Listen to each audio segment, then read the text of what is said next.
Hey there, this is Darren. Day 151 was a hiccup day. Didn't do anything. It was the night before the World Championship. I gave a speech Friday afternoon, lost my voice, as you can hear, and I honestly forgot.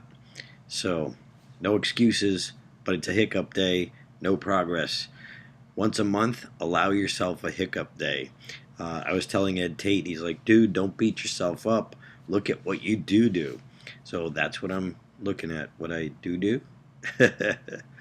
Anyway, so no progress, none.